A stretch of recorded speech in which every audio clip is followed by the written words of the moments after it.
안녕하세요. 현아쌤과 함께하는 행복한 수업 시간입니다. 선생님이 빠르게 후다닥 영상을 이렇게 찍게 됐어요. 여러분들 건강관리 잘하고 계시지요? 집에 계시다고 해서 늘어져 계시거나 혹시 영상을 반쯤 들어누워 보신다면 큰일 납니다. 얼른 혹시 자세가 안 좋으신 분들은 책상으로 가서 수업을 들을 수 있도록 해주세요. 네, 오늘 같이 볼 페이지는요. 9쪽에서 10쪽인데요. 김광욱의 윤리유고 그리고 윤휴의 유구단기 이 두 작품 중에 오늘은 가작품 김광욱의 윤리유고만 같이 볼 거예요. 수업이 짧고 같이 볼 내용이 적은 만큼 여러분 집중력 있게 따라와 주세요. 자, 먼저 우리 어떤 문제들을 가지고 있는지 문제 먼저 살펴볼까요? 자, 26번을 보니까 가와 나의 공통점으로 가장 적절한 것은? 이라는 문제가 있네요. 가는 고전시가였어요. 고전시가 중에서도 2수, 5수, 6수, 11수 이렇게 세 줄짜리 시가 여러 수가 이어지는 걸 보니까 연시조였죠. 그리고 나는 수필, 고전 수필 같았어요. 자, 이렇게 문학 두 작품의 공통점을 묻고 있는데 선지를 좀 보니까 연쇄법, 그리고 서리적 표현, 역설법, 그리고 시선의 이동, 이인화, 즉 표현 방식의 공통점을 묻고 있죠. 우리가 연쇄법이니 서리법이니 역설법이니 이제 잘 아실 것 같은데요. 한번 우리 점검해 볼까요? 연쇄법이란 네, 원숭이 엉덩이는 빨개, 빨가면 사과, 사과는 맛있어. 이렇게 구절이 이어지면서 연쇄되면서 이어지는 것을 연쇄법이라고 하고요. 서리적 표현은 의문형으로 묻되 상대방에게 답을 구하는 것이 아니라 의문형의 표현을 써서 강조하는 방법을 서리법이라고 하죠. 역설법은 문법적으로는 어긋나지만 그 속 안에 깊은 뜻을 품고 있는 것. 그리고 원경은 멀리 있는 것을 바라보는 것, 근경은 가까이 있는 것을 바라보는 것. 의인화란 사람이 아닌 것을 사람처럼 표현하는 것. 다들 알고 계시죠? 자, 이런 것들은 이제 우리가 자동적으로 시를 읽어가면서 혹은 문학 작품을 읽어가면서 자동적으로 체크할 수 있어야 돼요. 그러니까 꼭 문제를 먼저 읽으시고 이런 것들을 내가 작품을 읽으면서 찾아내면 되는구나 하고 머릿속에 넣어두시면 되겠죠. 자, 그리고 27번을 보니까 각 수별로 화자의 상태가 어떠한지, 화자의 심리는 무엇인지, 어떤 내용이 있는지 선생님이랑은 편의상 가 전체 작품을 읽고 27번으로 넘어올 거지만 여러분들이 실전에서 문제를 푸실 때는 각 수를 읽고 선지 하나하나 지워가시면 좋을 것 같습니다. 자, 28번은 A와 B 소재에 대해서 물어보고 있는데요. A는 가의 백구 그리고 B는 나의 육우입니다. 각각의 소재에 대해서 여러분들이 잘 파악을 하셔야겠고요. 자, 그리고 29번은 보기를 읽고 문제를 풀어야겠는데요. 요거는 이제 다음 시간에 선생님이랑 같이 보도록 할게요. 자, 그러면 가 지문 보겠습니다. 자, 윤리유곡 제목의 의미부터 볼까요? 우리가 이렇게 밤으로 만들어진 디저트 중에 율란이라는 디저트가 있거든요. 이 율자가 밤율자를 쓰는 거예요. 그리고 여러분 한자 좀 잘 하시나요? 이 리가 마을 리자인데요. 그러니까 율리 하면은 밤나무가 열리는 마을, 밤나무 마을이라고 보시면 되겠고요. 이 곡은 노래곡자예요. 그리고 이 유는 남기다라는 뜻입니다. 그래서 밤나무가 열리는 마을에 대해 전하는 노래, 남기는 노래라고 생각을 하시면 되겠네요. 선생님이 이 앞에 이 사진을 잠깐 보여드렸는데요. 이게 밤나무거든요. 밤나무 풍성하고 예쁘죠. 네, 이 김광욱이라는 사람은 이 밤나무가 열리는 마을에 어떤 것을 느끼고 후세들에게 이 노래를 전하고 싶었을까요? 좋은 것일 수도 있고 나쁜 것일 수도 있겠죠.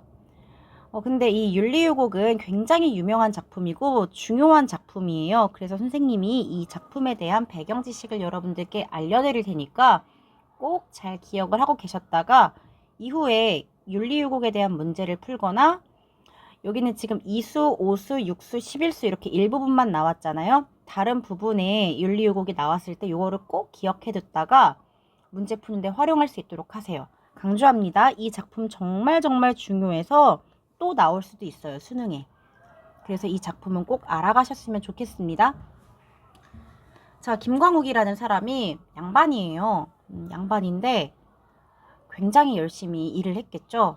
그런데 어느 순간 이 정치 생활에 환멸을 느꼈다고 할까요? 욕심 많은 사람들도 싫고 모함하려는 세력들도 싫고, 그래서 모든 걸 다 정리하고 밤나무가 열리는 마을 율리로 돌아옵니다.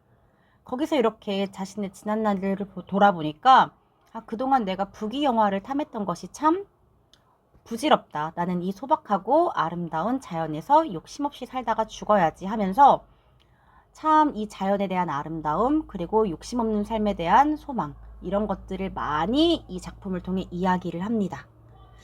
그 마음가짐을 여러분들이 잘 공감하시면서 이 작품을 읽어내시면은 어렵지 않을 거예요.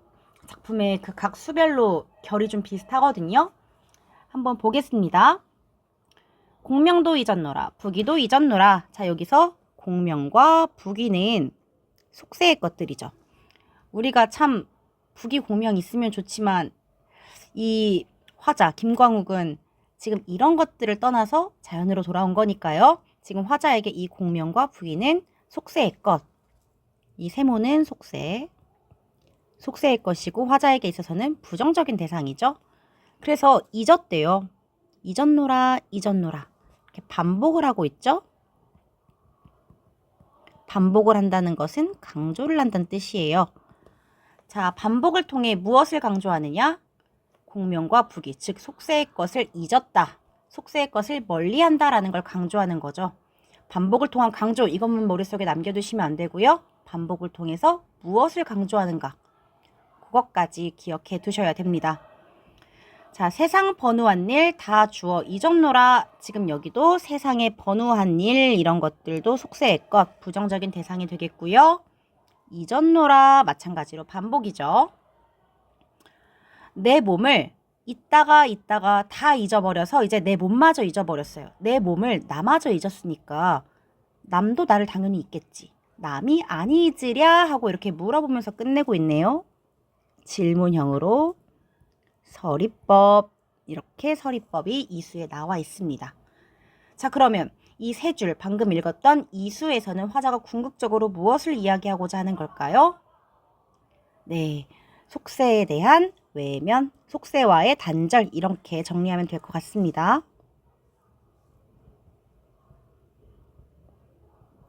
속세에 대한 외면 혹은 속세와의 단절. 자, 오수는 화자가 얼만큼 이 자연에서 소박하게 살고 있는지를 우리에게 들려줍니다. 질가마를 조이 씻고, 좋게 씻고, 질가마를 깨끗하게 씻고 바위 아래 샘물을 길어요. 자연의 소박한 삶이죠.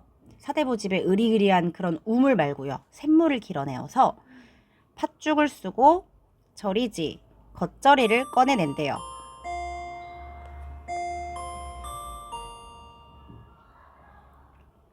여러분 팥죽 좋아하시나요? 근데 이 팥죽과 이 겉절이 이런 것들이 참 소박하죠. 고기 반찬도 아니고. 그래서 지금 이 오수의 초장과 중장은 화자의 소박한 삶을 보여주는 부분입니다. 그런데 화자가 이 소박한 삶에 만족을 하고 있는 걸까요? 세상에 이 두 맛이야. 이 팥죽 맛과 겉절이 맛. 남이 알까 하노라. 나만 알았으면 좋겠어. 너무너무 맛있어. 만족감을 보여주는 부분이죠. 안녕하세요. 다들 식사를 하셨군요. 그래서 오수는 화자가 자연에서 보이는 만족감이라고 정리할 수 있겠습니다. 자연 속 소박한 삶에 대한 만족감. 여기 이렇게 띄어쓰기. 자, 육수로 가보겠습니다. 어화, 감탄사예요. 우와, 저 백구야 무슨 수고하느냐. 이 작품에서 굉장히 중요한 부분인데요. 여기 A에서 밑줄도 쳐 있죠. 문제로 내겠다고. 자, 많은 작품에서요. 백구라는 대상은 거의 화자에게 물화일체, 자연 친화적인 풍류를 일깨워내는 대상으로 많이 쓰여요. 아, 백구야, 나도 너처럼 되고 싶다. 이런 모습으로 많이 등장을 하는데요. 이 작품에서의 백구는 좀 독특합니다. 백구야, 너 무슨 수고, 무슨 고생을 하고 있느냐? 여기도 질문형이죠. 갈대숲을 서성거리면서 고기를 엿보는구나. 화자는 팥죽과 이런 절이지 소박한 음식을 먹고 있는데 이 백구가 고기를 엿본대요. 고기를 엿보는 백구, 즉 욕심이죠. 백구는 욕심을 부려요. 나같이 군마음 없이 또 그냥 자면 어떻겠니? 차라리 욕심을 부릴 바에는 좀 잠이나 자라, 이런 모습인데요. 화자는 이 백구에 대해서 참 비판을 하고 있는 것 같아요. 백구에 대해서 비판적인 태도를 보이고 있습니다. 그리고 하나 더, 지금 이 백구, 하얀 새를 백구라고 하는데요. 사람처럼 표현을 하고 있죠. 말을 걸고 있죠. 의인화라고 볼 수 있겠습니다. 자, 그래서 여기서 백구의 의미는 고기를 엿보는 욕심 많은 대상을 뜻합니다. 즉 탐욕이 있는 대상이죠.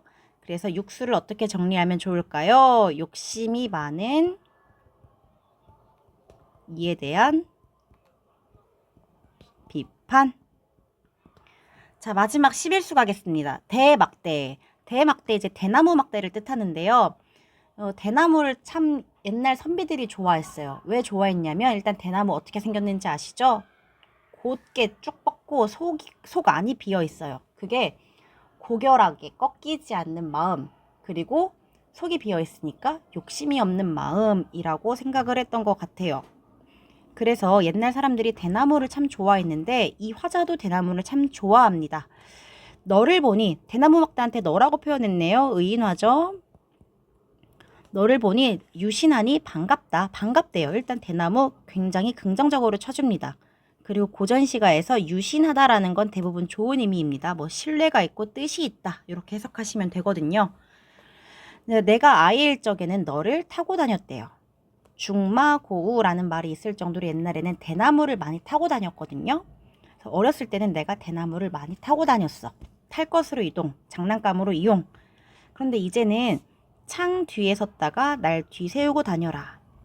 대나무야, 날 뒤세우고 다녀. 즉 대나무를 지팡이처럼 쓰겠다라는 뜻이죠. 즉 옛날에는 대나무를 가지고 장난감으로 썼는데 이제는 대나무가 지팡이가 되었네. 화자의 나이가 어리진 않은 것 같아요. 이런 걸 통해서 화자의 세월의 흐름, 이런 것들을 좀 볼 수가 있겠죠. 그래서 11수는 뭐라고 정리할 수 있을까요? 대나무 예찬, 대나무에 대한 예찬, 정리할 수 있을 것 같습니다. 자, 그러면 문제 하나만 풀어볼게요. 나머지는 나 지문을 읽고 같이 풀고요. 27번만 좀 보겠습니다. 자, 가에 대한 설명으로 적절하지 않는 것은, 화자는 공명, 부기 다 잊었노라. 욕심 없는 삶 맞죠? 자, 이수, 화자는 남으로부터 소외된 자신의 존재에 대한 안타까움을 드러내고 있다. 이수에서 화자는 오히려 속세를 좀 멀리하고 나도 나를 잊었는데 남이 나를 아니 잊으랴 하고 묻고 있죠. 그러니까 소외된 자신의 존재에 대한 안타까움이라고 보기는 어려울 것 같아요.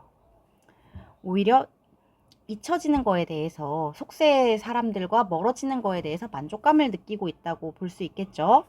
자, 3번 오수, 팥죽, 절이지, 이것들을 통해 자연 속 소박한 삶에 대한 만족감, 맞는 말이죠. 11수, 화자가 유신하다고 여기는 대상 누구였어요? 대나무, 여기서는 대막대라고 나오죠. 그리고 화자는 대막대의 쓰임이 달라진 상황을 통해서 세월의 흐름을 인식하고 있다. 요거 조금 헷갈렸을 수 있는데 이거 맞는 말이에요. 대막대가 옛날에는 장난감처럼 타고 놀았다라고 되어 있는데 이제는 지팡이로 대나무를 쓰고 있으니까요. 그래서 5번도 맞는 설명입니다. 네, 오늘 수업 여기까지 하겠고요. 나머지 시간에는, 다음 시간에는 나 읽고 나머지 문제 같이 풀도록 할게요. 여러분들 꼭 풀어오세요.